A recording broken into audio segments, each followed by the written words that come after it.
Good morning, trainers. It's 9 o'clock. I slept 7 whole hours last night. I was up late editing till about 2 a.m.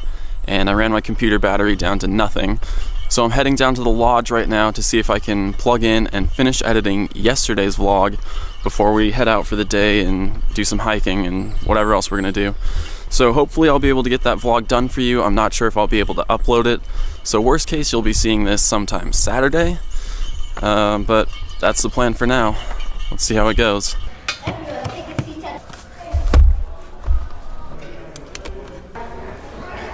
Okay, I've been editing here for like an hour and a half. My family just came down and we're about to go on a hike, so I'm packing it up.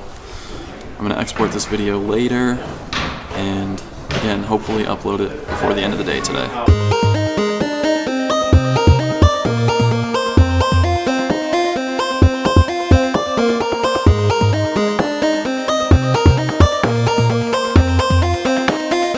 Yeah, that's General Sherman.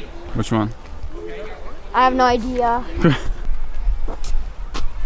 Okay, so this hike turned out to not be much of a hike. It's a paved trail. It was only half a mile walk. But we're here among some of the biggest and oldest trees in the world. Yeah. These sequoia trees are, some of them are like 3,000 years old.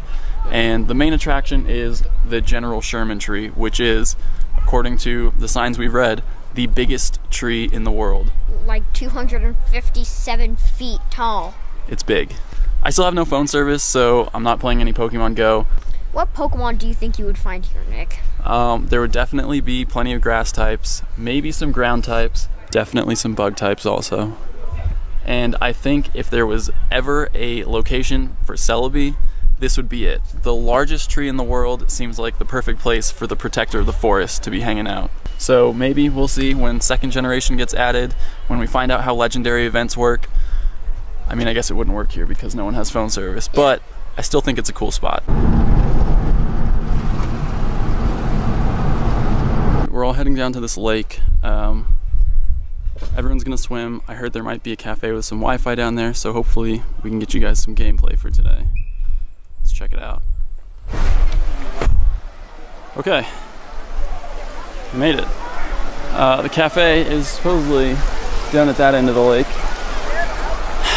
so I'm going for a walk.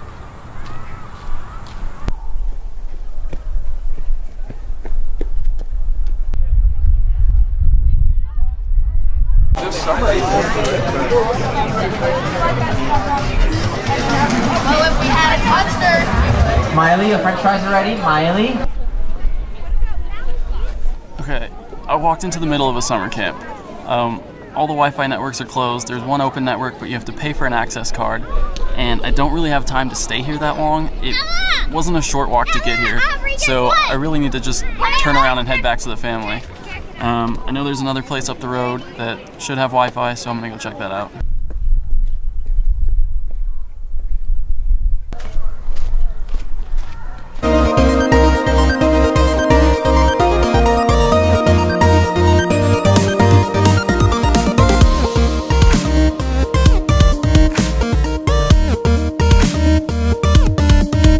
Back at the lodge, I'm just waiting for yesterday's video to export. It's gonna take about an hour. And I don't think I mentioned this earlier, but the reason I was trying so hard to find Wi-Fi today is because the Wi-Fi here in the lodge has been down all day. So I might not be able to get this uploaded. I got an hour to sit here. We're eating dinner right now, probably. And then I might try to drive up the road. There's another spot that should have Wi-Fi. So I'm gonna check that out, try to get this uploaded tonight for you guys. If not, I have some bad news. I just broke my lens. I was setting it up to get a shot and it fell flat on the lens from about 6 feet high. So you can see it's kind of pressed in and crooked right there. So I guess this is the end of this episode. Hey guys, it's Saturday. I just got back to LA. I'm here in Dante's apartment. And I know technically this is Friday's video, but I just wanted to say a few things, add a little bit extra, because I feel like watching me run around the forest looking for Wi-Fi isn't the best Pokemon Go content.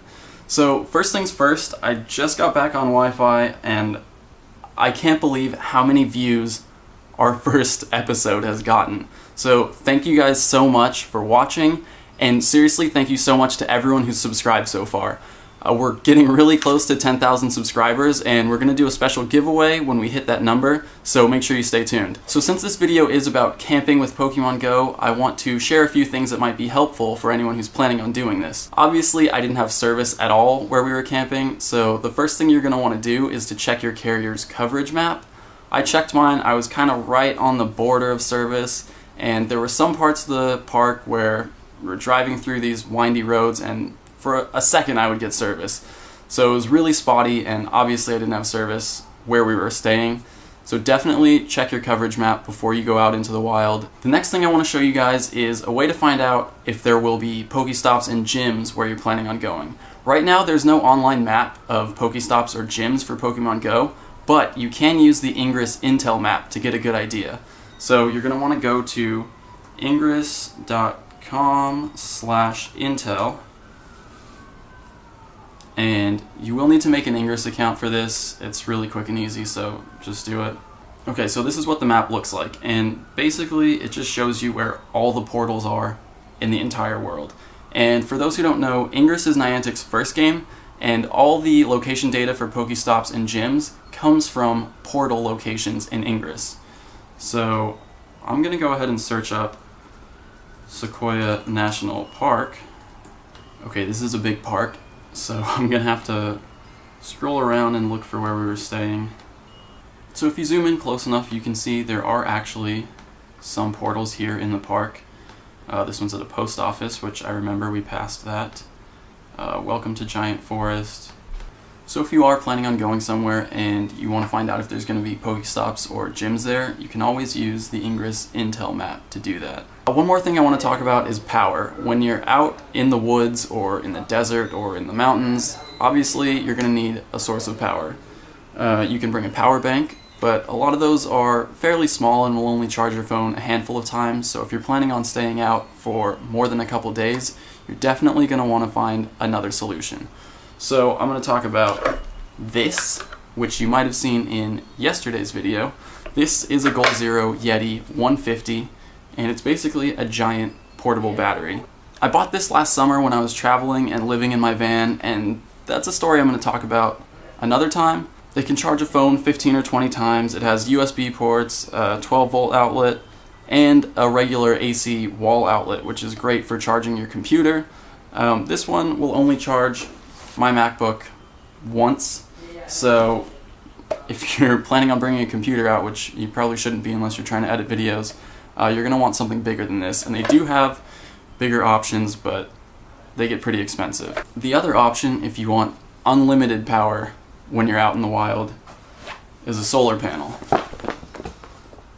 This one is specific to this. It has a special cable that charges this thing out in the sun. It also has just a regular USB port, so you can plug in your phone charger and charge it straight off the sun.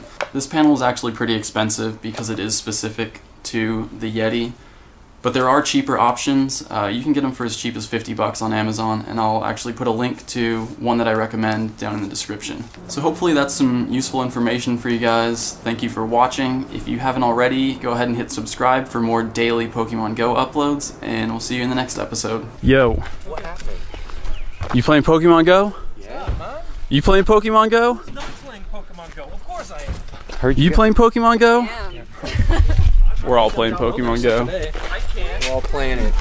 Where's your Pokemon Go? For some reason on my Ace's phone, the Google Play doesn't have it yet. Oh, Intel processor? Yeah. That's why. They don't like those Intel processors. Dicks.